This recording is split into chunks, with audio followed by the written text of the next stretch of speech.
प्रिय छात्र छात्राओं, नमस्कार। जनसंख्या संरचना का जो पाठ है उसमें हम जो पढ़ रहे थे जनसंख्या की जो आयु वर्ग है उसके बारे में, और हमने देखा कि विश्व में जो आयु वर्ग है वो विभिन्नताओं से भरा है, और अलग अलग विश्व के बारे में हमने आयु वर्ग के बारे में पढ़ा कि किस प्रकार जो जनसंख्या का आयु वर्ग है उसमें भिन्नता पाई जाती है। विश्व में कुल जनसंख्या की आयु वर्ग में कितना अंतर पाया जाता है। प्रौढ़ आयु वर्ग की जनसंख्या दूसरे वर्ग में रहती है। यह जनसंख्या दूसरे वर्ग से अधिक होती है। एक इस वर्ग की जनसंख्या प्रजननशील, आर्थिक दृष्टि से सर्वाधिक उत्पादक तथा जनांकी की दृष्टि से सबसे गतिशील होती है। इसे प्रौढ़ वर्ग कहते हैं। किसी भी देश का विकास इस वर्ग पर निर्भर रहता है। और तीसरा होता है वर्ध वर्ग। इस आयु वर्ग में जनसंख्या ऐसे देशों में अधिक पाई जाती है जहां जनांकी के विकास क्रम पूरा कर लिया जाता है। अधिकांश विकसित देशों में यह वर्ग अधिक होता है। और अब हमारा जो जनसंख्या संरचना का जो अगला घटक है वो है लिंगानुपात। लिंगानुपात के बारे में पढ़ेंगे। स्त्री और पुरुष जनसंख्या का जो अनुपात है वो लिंगानुपात होता है।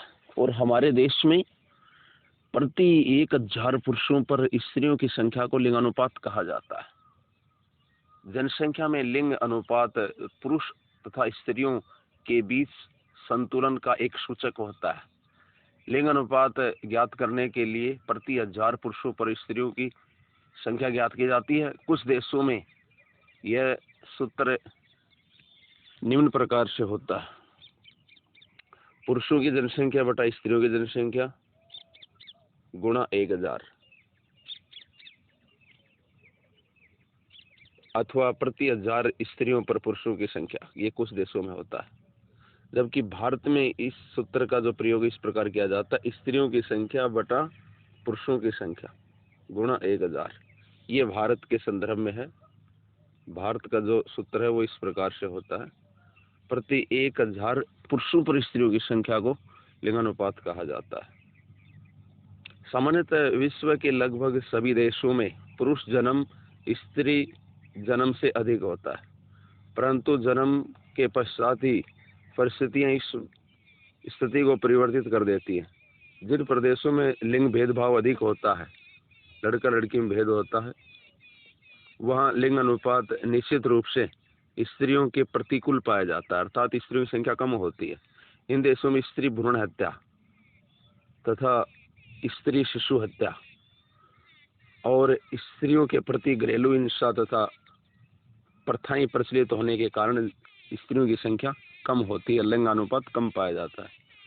विकासशील देशों में भारत, पाकिस्तान आदि सामान्य स्त्रियों की समाज में गौण स्थान प्राप्त होने के कारण प्रजनन के समय हुई मृत्यु तथा इन सब के कारण लिंगानुपात कम होता है। इसके प्रतिकूल लिंगानुपात बढ़ता है तथा समस्त लिंगानुपात अधिकतर महिलाओं के प्रतिकूल हो जाता है।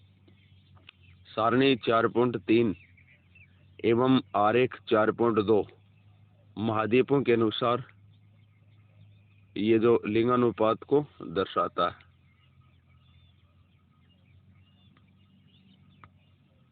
ये देखो, ये सारणी है। विश्व का लिंगानुपात 985, एशिया में 1002, अफ्रीका में 957, यूरोप में 1072, लैटिन अमेरिका में 1018, उत्तरी अमेरिका में 1027 और ओशनिया में ये 990।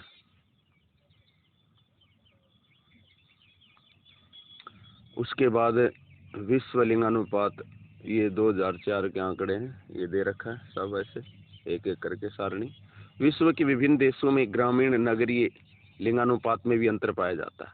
संयुक्त राज्य अमेरिका तथा पश्चिमी यूरोपीय देशों में ग्रामीण तथा नगरीय जन लिंगानुपात एशिया के देशों से बिल्कुल भिन्न है।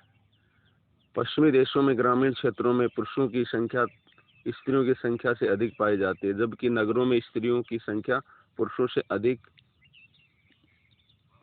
पाई जाती है। इसका प्रमुख कारण स्त्रियों का रोजगार के लिए नगरों की ओर प्रवास करना है। 1980 से विश्व में औसत रूप से प्रति 1000 पुरुषों के पीछे 993 स्त्रियां थी, अर्थात 1000 पुरुषों पर यह संख्या स्त्रियों की कम थी। वर्ष 2004 में आंकड़ों से ज्ञात होता है कि लिंगानुपात 985 है, अर्थात प्रति 1000 पुरुषों पर 15 स्त्रियां कम है। विश्व में कई देश ऐसे भी हैं जहां स्त्रियों की संख्या पुरुषों की अनुपात से अधिक है, और कई देशों में जहां स्त्रियों के अनुपात में पुरुषों की संख्या अधिक है। लिंगानुपात इस भिन्नता के आधार पर विश्व को 4 भागों में विभाजित किया जाता है।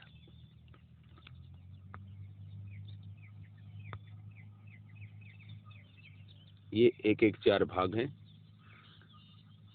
अत्यधिक स्त्री अधिकता वाले देश, जहां स्त्रियों की संख्या अधिक है, इस श्रेणी में 1050 से अधिक लिंगानुपात वाले देश सम्मिलित हो, जिसमें पश्चिमी यूरोप के देश, संयुक्त राज्य अमेरिका, कनाडा, दक्षिणी अमेरिका के देश आदि आते हैं। दूसरा, अत्यधिक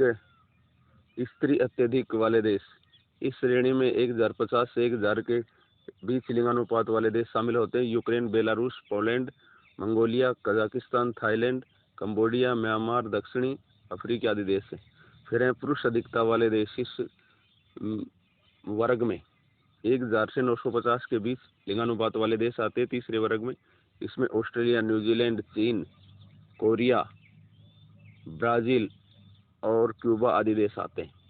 अत्यधिक पुरुष अधिकता वाले देश चौथा, इस विश्व के कई देश जो 950 से कम लिंगानुपात है इस वर्ग में आते हैं। भारत इस श्रेणी में आता है और इस श्रेणी का प्रमुख प्रतिनिधित्व करने वाला देश है, जहां घटता लिंगानुपात जनसंख्या के असंतुलन के लिए चिंताजनक है।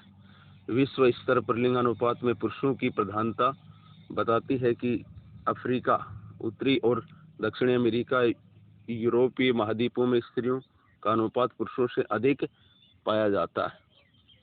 भारत जैसे विकासशील देशों में पुरुषों की अपेक्षा स्त्रियों का अनुपात कम पाया जाता है। इसका मुख्य कारण क्या है बच्चों, मालूम है? समाज में जो परंपरावादी दृष्टिकोण होना, स्त्रियों में शिक्षा, रोजगार अवसर, सुरक्षा तथा समाज में उचित स्थान प्राप्त नहीं होने के कारण भारत जैसे देश में जो लिंगानुपात है वो कम पाया जाता है। तो ये था हमारा लिंगानुपात विशेष रूप से टॉपिक, और अगला हमारा टॉपिक होगा जनसंख्या संगठन, जिसमें हम ग्रामीण और नगरीय जनसंख्या के बारे में अध्ययन करेंगे। धन्यवाद।